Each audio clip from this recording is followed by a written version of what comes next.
Hi అండి. నమస్తే అందరికి. ఎలా ఉన్నారండి? అందరూ బాగుండాలని మనస్ఫూర్తిగా కోరుకుంటూ, ఇంకా ఈరోజైతే వీడియో అయితే స్టార్ట్ చేద్దామండి. ఈరోజు మార్నింగ్ నేను సింపుల్‌గా అటుకుల ఉప్మా అయితే చేసేసానండి. ఇంకా రోజు ఈ దోసలు, ఇడ్లీలు అన్నా కూడా తినాలంటే మా వాళ్ళకి బోర్ కొట్టేస్తుందనమాట.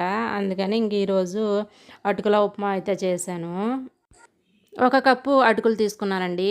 ఈ అటుకుల్లోకి వాటర్ పోసేసుకొని ఒక 10, 20 సెకండ్స్ పాటు మనము అట్లా నానబెట్టుకోవాలండి.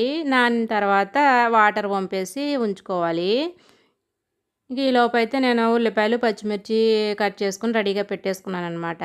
ఇంకా పోపు దినుసులు అవన్నీ కూడా రెడీగా పెట్టుకున్నాను.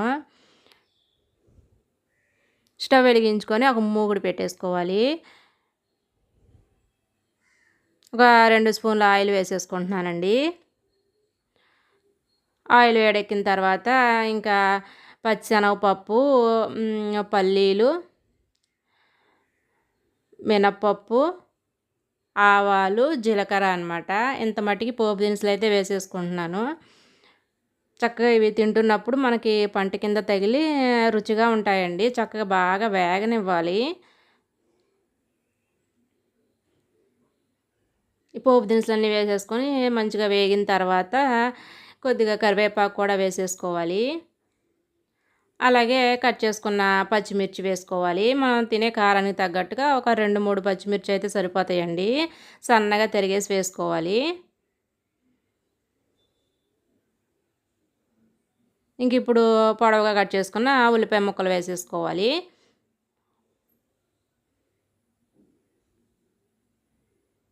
ఉల్లిపాయలు కూడా చక్కగా బాగా వేగాలండి. వేగితేనే మనకి రుచిగా ఉంటుందన్నమాట.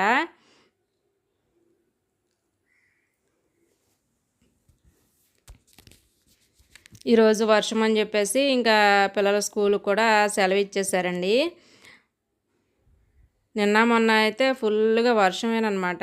వర్షం వచ్చినప్పుడు మాత్రం స్కూల్ పెట్టేశారు. ఈరోజు అయితే అసలు ఇంకా వర్షమే లేదు. స్కూల్కి అయితే సెలవు ఇచ్చేశారు. పిల్లలైతే ఇంటి దగ్గరే ఉన్నారనమాట. ఉల్లిపాయలు వేగిన తర్వాత కొద్దిగా పసుపును ఇంకా తగినంత సాల్ట్ వేసేసుకోవాలి. వేసేసి అంతా కొంచెం సేపు అట్లా కలిపేసుకొని ఇంకా మనము నానబెట్టుకొని ఉంచుకున్న ఈ అటుకులు అయితే వేసేసుకోవాలండి. వాటర్ మొత్తం వంపేసుకొని తక్కువ టైంలో ఫాస్ట్గా అయిపోవాలి అనుకున్నప్పుడు మనము ఇట్లా అటుకుల ఉప్మా కనుక చేసేసుకున్నాము అంటే చక్కగా మనకి పని అయితే త్వరగా అయిపోద్ది అనమాట. ఇలాగా ఒకసారి అయితే కలిపేసుకోవాలి. చక్కగా చూస్తే మాత్రం మంచి కలర్ఫుల్గా పిల్లలకు కూడా ఇష్టంగా తినాలి అనిపిస్తుంది అనమాట. చాలా బాగుంటుంది. టేస్ట్ కూడా బాగుంటుందండి. ఇది అటుకులతో చేస్తాం కాబట్టి అటుకులు కూడా మా ఆరోగ్యానికి కూడా మంచిదే. ఒకసారి సాల్ట్ సరిపోయిందో లేదో ఒకసారి చూసుకొని చాలకపోతే కొంచెం వేసుకోండి. ఇంకా అంతేనండి. అంతా కలిపేసుకున్న తర్వాత ఇంకా స్టవ్ ఆపేసుకొని కొద్దిగా చల్లారనివ్వాలండి. చల్లారిన తర్వాత ఒక నిమ్మ చెక్కనైతే పిండుకోవాలి. మనం వేడివేడిగా ఉన్నప్పుడే నిమ్మరసం పిండాము అంటే అది కొంచెం చేదు వచ్చే అవకాశం ఉంటుందన్నమాట. అందుకని గోరువెచ్చగా ఉన్నప్పుడు నిమ్మరసం పిండుకొని మనము తిన్నాము అంటే అసలు టేస్ట్ మాత్రం చాలా బాగుంటుంది.